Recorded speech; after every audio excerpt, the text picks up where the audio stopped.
the fast pace of our days makes us feel tension and even fatigue. Stress is one of the main sources of illness and can also cause depression and anxiety. Fortunately, the texts of ancient Taoist masters contain many philosophical reflections that can help us alleviate tension and reduce our constant worries. From the Taoist perspective, we resist the natural course of life. When we try to impose things, imposing means intervening or even going against nature, which only leads to difficulty according to the Taoists. If we observe many of today's societies, we realize that most people continue to force their own path. Moreover, many times we feel overwhelmed by the stress and fatigue caused by the accelerated pace of modern life. Stress is a factor that can affect our physical and mental health, causing illnesses, depression, and anxiety. However, we can find wisdom and comfort in the texts of ancient Taoist masters that offer philosophical reflections to alleviate stress and calm our minds. Taoists teach us that we should flow with nature and not oppose it. When we try to force things or go against the natural order, we only create difficulties and conflicts. On the contrary, if we observed and accepted what nature offers, we could live with more harmony and inner peace. Normally, not only do we try to modify nature to our liking, but we also try to control things over which we actually have no control, such as fate and external circumstances. We are obsessed with control, and the Taoist masters teach the opposite: let go.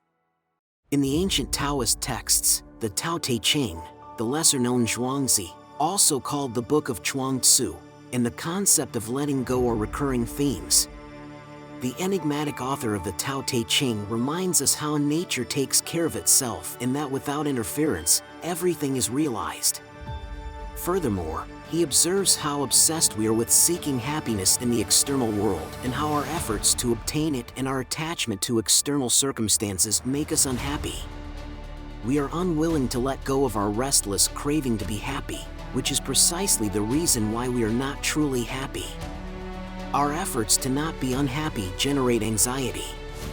The texts of the ancient Taoists invite us to follow a different direction.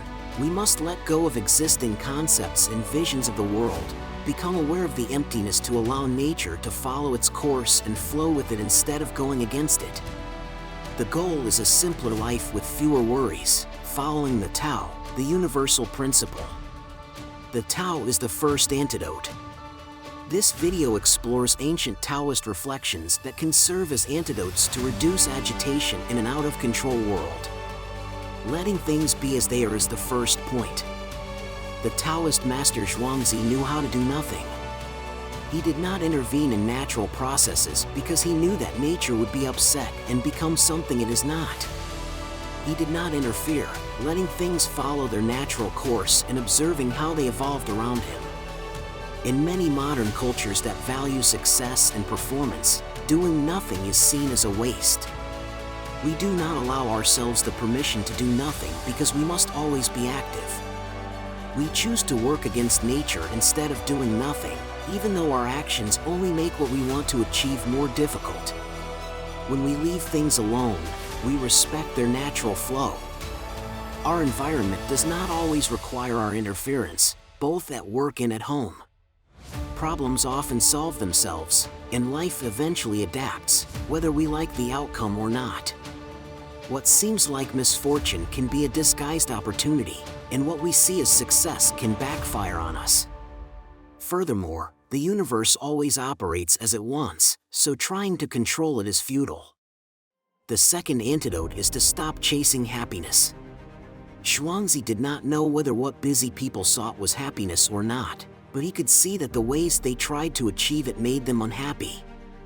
People are always busy, running in their obsessive pursuit of happiness. Their faces seem tired and sad. Zhuangzi invites us to give up the pursuit of happiness, as he considers it a source of suffering and frustration. We exhaust ourselves seeking things that do not fill our hearts, such as money or fame, which also generate in us the fear of losing them. As Zhuangzi said, those who believe that money is all that matters cannot let go of their earnings. Those who aspire to recognition cannot let go of the idea of glory. Those who cling to power cannot yield control to others. While clinging to these things, they fear losing them. When they let go, they anguish and see no example that can show them the absurdity of their worries. These individuals are doomed by fate. He suggests that fullness and well-being are possible if we stop acting with them as goals. If we do not desire happiness and well-being, the evil of not having what we want and the right to obtain what we desire vanish. Therefore, we do not anguish in trying to obtain or not obtain happiness. On the contrary, we play with happiness because we have stopped anguishing in seeking it. The third antidote is to contemplate emptiness. Zhuangzi argued that people in general like compliments because they feel good when others appreciate their successes, but he instead appreciated emptiness. When we are empty of all those attachments, we are less tense. We would have fewer things to worry about if we did not feel that the approval of others is so important. He said that we always try to receive credit for things that are not entirely our own. What really makes us proud of ourselves? Many times, we are influenced by the compliments we receive from others, but are they really ours? Most of the things for which they praise our person depend on external factors or qualities we have not cultivated. For example, Instagram models who receive thousands of likes receive them mainly for being born with a beauty that fits current standards. So, what merit do we really have? Zhuangzi invites us to reflect and let go, realizing how empty everything is. We can find tranquility and inner harmony if we learn to be calm in this chaotic world. Otherwise, we will be involved in all kinds of unnecessary conflicts. Many of the things we seek are illusory. They only have the value we give them. Compliments are illusory and, many times, even if not always, do not even correspond to reality. The same goes for many other activities that we consider important but are meaningless.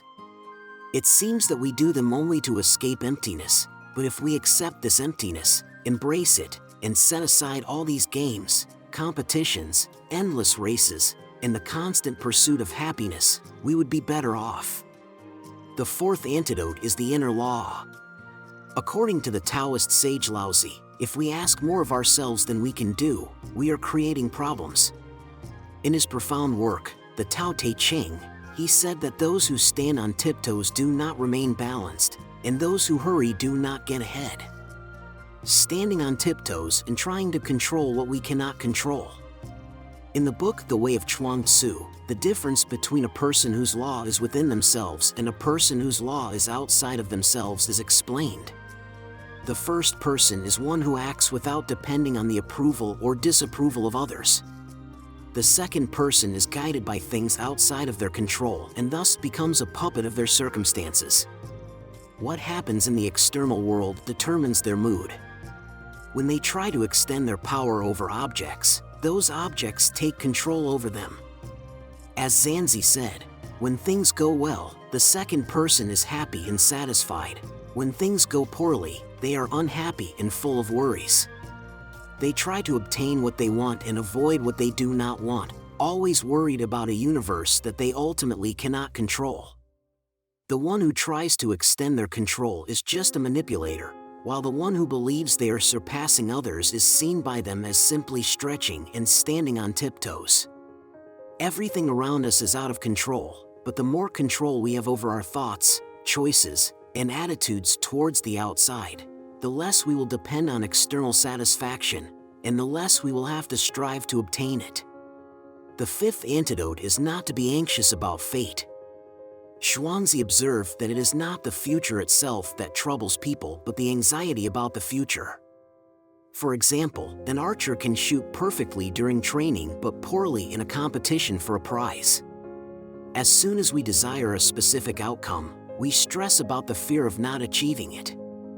The archer in Zhuangzi's story shot well when shooting for the sake of shooting, but when there was a prize at stake, he began to get agitated, even though his skill had not changed. He thought more about winning than shooting, and the need to win consumed him. How can we face an uncertain future knowing that the possibility of fortune or misfortune exists? He tells the story of an elder in the kingdom of Chi who was afraid that the sky might fall and the earth might open. If it happened, he would have nowhere to escape, and his death would be inevitable. So, a friend tried to reassure him, telling him that the sky would never collapse. A sage, however, told him that there was actually a possibility that the sky could collapse, even if the chances were slim. Therefore, the elder should not torment himself too much. The sage said it doesn't even make sense to think about whether the sky and the earth could be destroyed. We can live our lives without worries. However, if they were to be destroyed, there would be nothing we could do about it, so why worry? The ancient Taoist sage stated that it makes no sense to worry about whether the earth will disappear or not. It's something that is completely beyond our control. If it happens, it happens. Moreover, we don't even know what exactly will happen after we cross that fate. What does it mean to be dead exactly, or what happens, for example, when we lose a job or a marriage ends? We assume that these events are disasters, even though they could be disguised blessings. Once again, whatever happens is beyond our control, so tormenting ourselves is a futile task. If you liked this video, subscribe to the Limitless Horizons channel and activate the bell to receive more content on spirituality and personal development. Thank you for watching the video, leave your comment, and see you in the next one.